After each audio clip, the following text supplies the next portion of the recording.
getting to the rebound. After that, it was easy. The Mavericks making a switch here. Terry's checked in.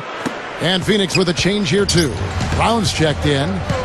Well, the Suns only won 23 games against Western Conference opponents last year, and that's one of the reasons they really fell from contention in terms of their postseason hopes a year ago. Now here's Terry over Gortat. Second shot opportunity, and slam dunk by Haywood. You know, he can be a little awkward with the ball sometimes when it's in his hands, but not that time. Why do you think it is we don't see more of those out of him, Steve? I don't know. I mean, he's certainly got the size. He just lacks the confidence, I think, sometimes near the basket. Well, you know, for the Suns, Clark, why do you think they struggled so much against the West? Well, I think part of it was they weren't getting enough done inside, and in the West, that'll cost you. I mean, we've talked about it before, Kevin, how big the front lines are in the Western Conference in general. I mean, you look at it rebounding. 10 out of the top 15 rebounding teams last season were in the Western Conference. Points in the paint, 11 of the top 15 were Western Conference teams. I mean, you've got to be able to handle your business inside in the West. If you don't, it's going to be hard to win. And I think Doris Burke has something for us right now. Doris? Well, guys, I was able to talk with Rick Carlisle for just a moment. Their opponent today is one of the more intelligent offensive teams in the league, so Coach wants his guys to be patient and disciplined defensively. We can't get impatient and start trying to overcommit to a player, he said. That is what they want, and when we do that, we play right into their hands. Can they avoid it, Kevin? We'll see. Very good, Doris. Thanks. Clark, you think they'll be able to make that strategy work for them?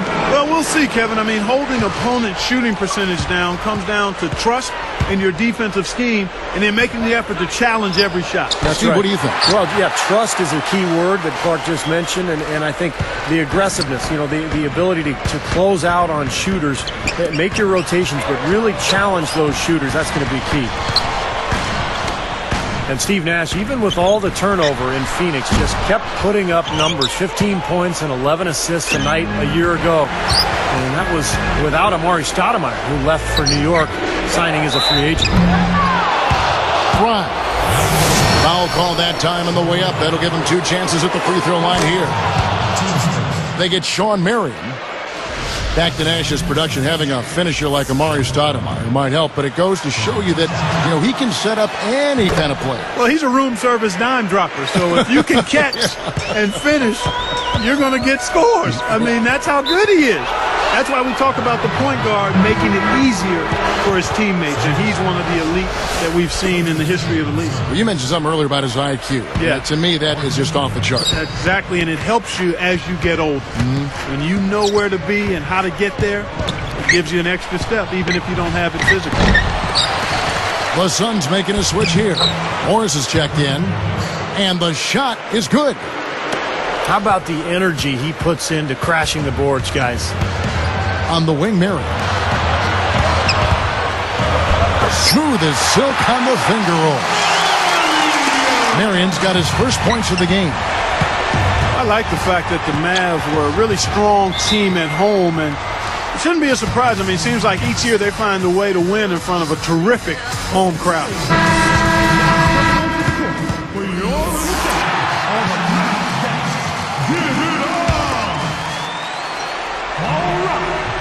Here is Dudley. Nash outside. There's the screen. He passes it to Morris. And the rebound goes to the Mavericks. Back to the Mavs, that home crowd. They also have another guy who's pretty important in that audience. That's their owner. You know, Steve, he's watching every game in Dallas. Yeah, from right behind the bench, too. That's something that the team has grown accustomed to. And Mark Cuban has been a terrific owner for the Mavericks. He's turned that franchise around, and he's really a major part of their culture. Now, here's Nash. Dirk Nowitzki unable to get his shot to go. Out of bounds. They'll keep possession. And the Suns making a change here. Brown's checked in.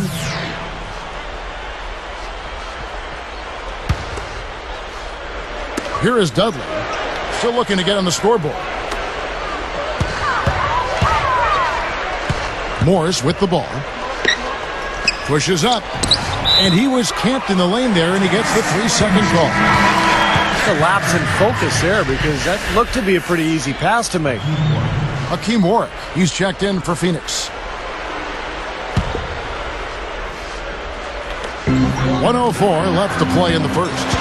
The Mavericks trailing. Bobois. Defended by Nash. And Nowitzki backs in. And that one's good. Yeah, that's just too easy. He is so skilled inside. Here's Nash. They trail by 1. They play the clock right, Steve. They can go 2 for 1. Yeah, just have to time it right. Make sure you work the clock correctly. You get 2 possessions out of this. You know, guys, you think back to a team like the Suns.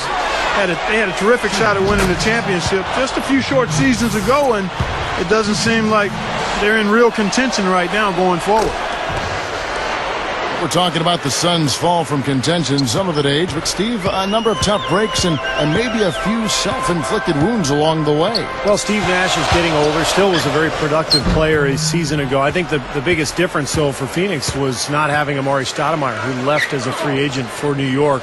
So the talent base went down, and now Phoenix is faced with some question marks as they look to the future. They're going to have to make some changes eventually and kind of reload to get back to that championship-style level. Marion left side.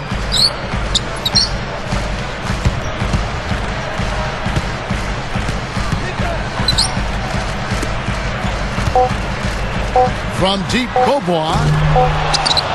Can't get it to go. The scoring fast and furious as we end the first quarter.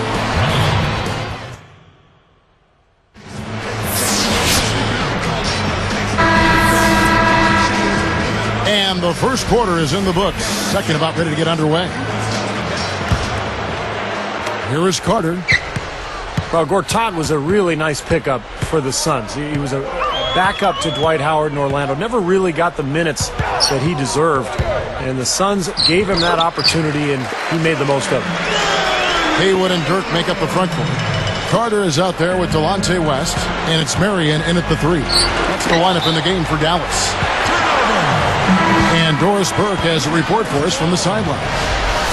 Well, Kevin, I think we can put to rest once and for all the idea that somehow Dirk Nowitzki is soft or that the Dallas Mavericks are soft.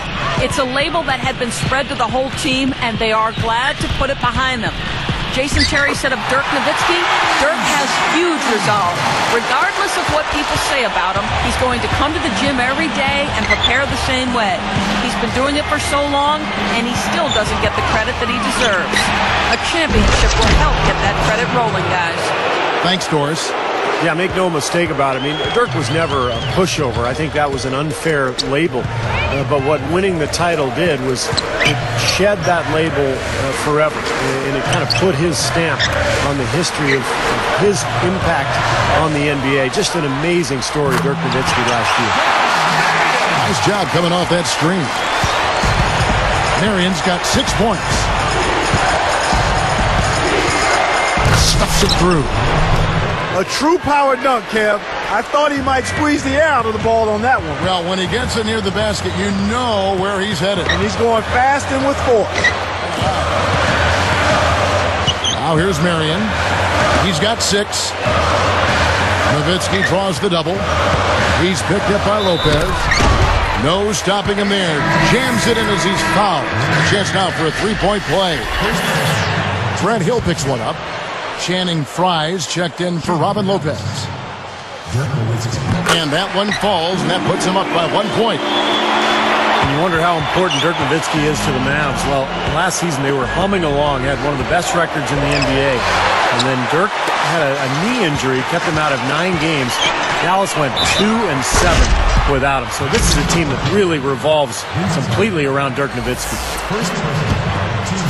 Here is Telfair. Dishes it to Fry. Lets it go. Off target from outside. We talked about the Mavs without Dirk. The huge gap in their winning percentage speaks for itself. 55 and 18 with him in the lineup. You know, Kevin, as great a mark as that is for Dirk, it kind of also points out just how dependent the Mavs are on him. I mean, he is their franchise guy. And if he goes down, the team really struggles. Steve Nash is checked in for the Suns. Count that one. Great matchup here. This game has gone back and forth. Multiple lead changes, just a great game, guys. West against Hill. Unload from 9. That's good from Nowitzki on the assist by Carter. Nowitzki's got 5 points now this quarter. You know, so many tough battles in the past between the Suns and the Mavericks, and you know, in the playoffs and regular season. Really, it's one of the better rivalries in the league. You can't get too loose with the ball down on the low post. Too easy to steal it. That steal led to that easy transition basket. You know, Steve, they've got those guys reeling a little bit right now. Fry, that's for 2. And misses off the right side of the rim. You're right, Clark. Last year, that was a one-sided affair. Mavs took all 4 meetings, Steve, between the two teams. And as the Suns seem to be in transition, we might not see the great games we've grown accustomed to in the playoffs between these two teams over the years. That's good defense. Don't let a guy get a lay-in, foul hard, and send him to the free throw line. Yeah, I like that billboard there, sending a message. You can't come in here and get anything free in our paint. Morris is checked in for Channing Frye. You got to love Grant Hill. Even at this advanced age, he has been so productive for the Suns the last few seasons and still playing at an extremely high level. I like the way they've picked it up here offensively in the second. Well, they've really caught fire. Their shooting percentage is in the high 50s now, so they're rolling. Let's check out what Doris Burke has for us. Hi, Kevin. Jason Kidd, a pass-first pure point guard, never considered much of a shooter. A lot of people are surprised to know he ranks 3rd all-time in three-point field goals made. His three-point shooting really developed in his later years, and he shoots them more than ever. With the guys I have, Dirk and Jason Terry, it makes the game so much easier. The big thing I worked on is being able to shoot the ball. If I can knock down the open 3, it helps my teammates get easier shots, and that makes the game easier. Like a true point guard, guys, even when scoring, he's looking at how it opens the floor for his teammates. What a story. Thank you, Doris. And Jason Kidd, such a cerebral player and a great teammate. He's always found a way to improve from one year to the next. And the way he improved his jump shot the last couple of years really made him a perfect weapon in that Dallas offense. And Grant Hill, Steve, as you mentioned just moments ago, getting up there, 38 years of age.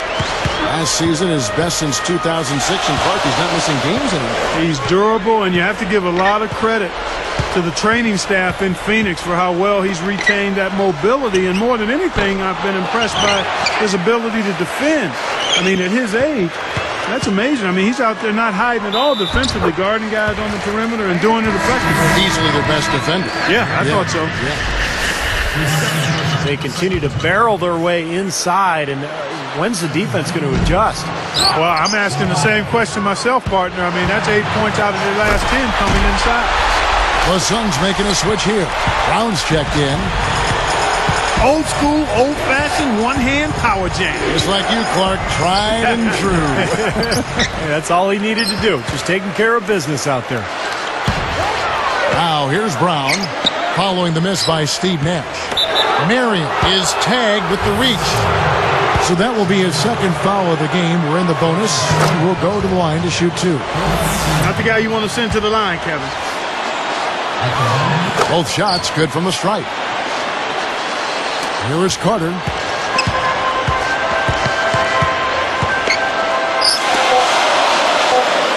And Nowitzki backs in. It's been a good one for Marion. He has 12 points. 30.